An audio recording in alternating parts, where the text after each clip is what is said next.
Hello again, friends. Welcome, new subscribers. I'm Brian from Apex Detail with a new community tab now available to the channel. It helps me communicate with you guys a bit better, gives me a better understanding as to what you want to see. So I released a poll and you guys have spoken. I will listen. So today we're going to continue on with the Cutting Compound series and take a look at Meguiar's Ultimate Compound. This is a series where we take just about everything into consideration when it comes to a cutting compound. How it cuts, of course, its open time, its cycle time, its price, how easy it is to remove the residue, does it dust, and much more. When it comes to our podium, it's been quite stagnant up at the top. Sonax Cut Max, just strong grip on the top spot with Angel Wax Resurrection, a close second. A great price. The Nanoskin Speed Cut does an excellent job. Honorable mention, a bunch of great compounds. 3D HD Cut Plus, Car Pro, Griot's Garage from the Boss System, and Jess Car. And there are some others. Wizards really caught me by surprise, and I may include that at the end of the series when we put those top three head-to-head on one panel. So, without further hesitation, let's get out and pull out the test panel and take a look at Megs. Meguiar's Ultimate Compound. 16 ounces for under 10 bucks. That's an excellent price. You combine that with the fact that you can pick the product up just about anywhere, any automotive retail store or any store really that has an automotive section. If the product does above average for us here in the testing or out in the shop, well, it'd be a great one just to grab off that shelf, run home with it, and it's something to get started with.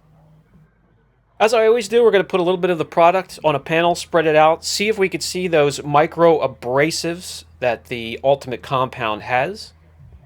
Now, if you have followed the series whatsoever, you'd understand that the micro abrasives do a great job cutting down on the marring and hazing. However, they just fall short sometimes when it comes to some extreme cutting power, but we're going to find out. We have a test panel here. I divide that up into 5 separate sections, and inside those sections, we're going to put sand marks. I start at 2500. I'll make my way all the way down to 800 grit.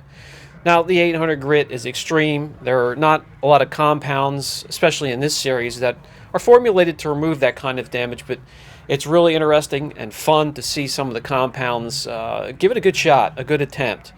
A lot of them start to fall off in the 1000 grit section. There are some that have failed before that. Let's see where the Ultimate Compound comes into play here. Now, the product was formulated to cut down on time and effort, removing some of those blemishes, and that has to do with the ability of the compound to finish down.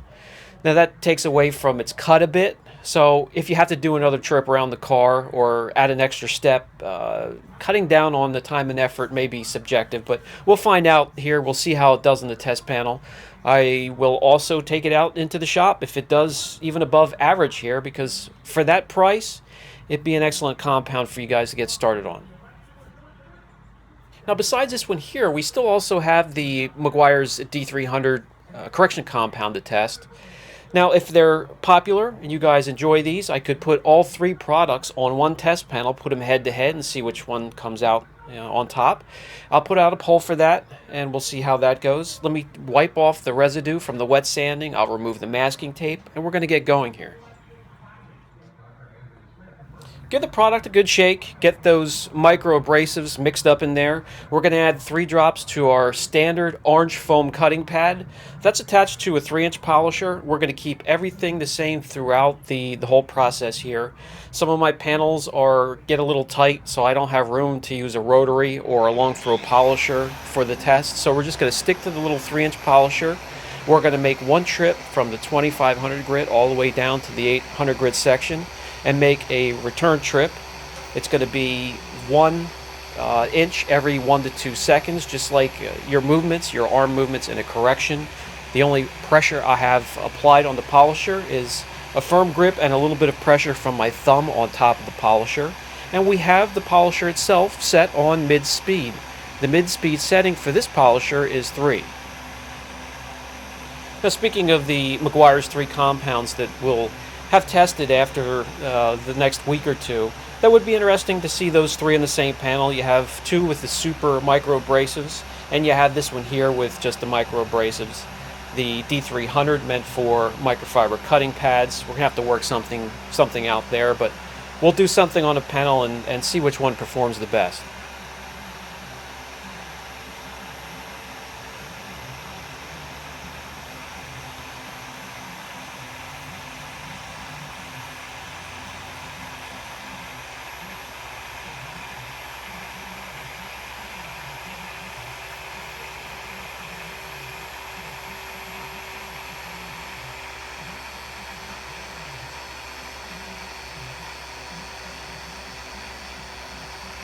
Okay, good enough. Let me power down the machine. I always keep it on the substrate until it stops rotating and oscillating. Always better on your pads and machine. Let me grab the camera, bring you in closer. When it comes to residue, it's thin, rather easy to wipe off, so the product is definitely user-friendly. It has a nice open cycle time. As you can see, not much dusting whatsoever. So let me remove the residue and we'll take a look at all these sections. As with many compounds, it just blazes right through the 2500, the 2000 grit section.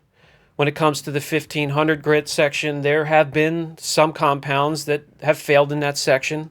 It's done well there. There are some deep spots on the left side there from my uneven sanding. We'll forgive it for that. But it did rather well for a retail product on the 1000 grit section. You could see some marks still left over. And it actually gave an attempt in the 800 grit section that we can see, we can observe. So very impressive for the price, under 10 bucks. As you can see, again, no dusting down on this side. It did a good job. Let me get a good angle here. This panel isn't the darkest, and I apologize for that, but I'm starting to run out of panels that have the same clear coat, so we'll have to make do. I'll just make sure you have some good angles. All right, for the next segment, we're going to take the compound and use it to work on those last two sections, the 800 grit and the 1000 grit. We're going to work it for as long as the compound lets us, until it starts to flash and dry out. But we want to see how long we can work it. Does it dust? Does it leave us with a residue that's hard to remove or easy to remove? And then, once it's removed, what do we have underneath there? How has it performed and cut?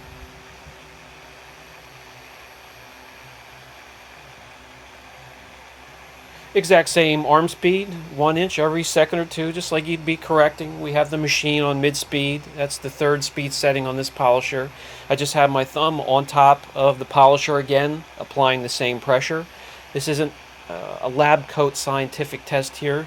It just gives you guys an idea of how these compounds respond to the panel, how they dust, how they work, what they look like while they're being worked. And I hope that helps you out the next time you're looking for a new compound.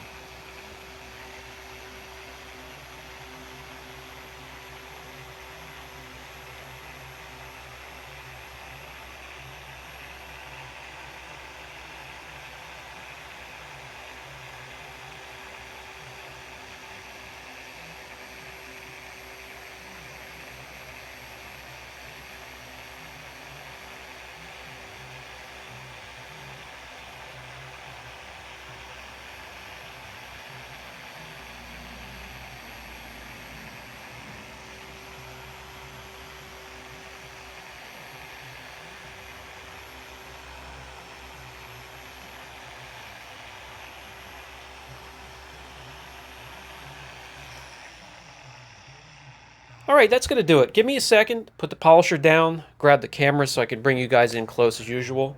Let's take a look at that residue. By the way, when it comes to the residue, it's thin, even after you work it for quite some time, and it's hot, dry, humid, it doesn't matter. It's a user-friendly product. As you can see, very low dusting. It's definitely done some more work in the last two sections here. The cutting power won't blow you away, guys, but I urge some of you just starting out to go out and grab this stuff, the Ultimate Polish and the Ultimate Compound. Get a rotary, get a DA polisher, grab some test panels such as this and some horses, set them up, practice. If you want to put sand marks in, practice removing them, go ahead. Burn through the clear with both the rotary and the DA so you get that fear or that nervousness out of the way first, and you can practice not burning through. But it's time to get to the final thoughts section, so let's get to it. Okay, yes, as a retail product, which are normally watered down or dumbed down for liability reasons because you can get the product just about anywhere. Lowe's, Home Depot, Harbor Freight, Walmart, you name it. Now, it doesn't have the cut that some of our top compounds do here in the series. However, with its price, with its availability, you could just go out and get it. You don't have to order it and wait for it.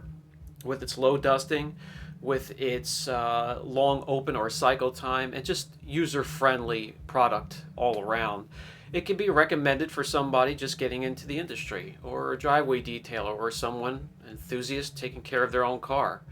Now, does it break onto our podium?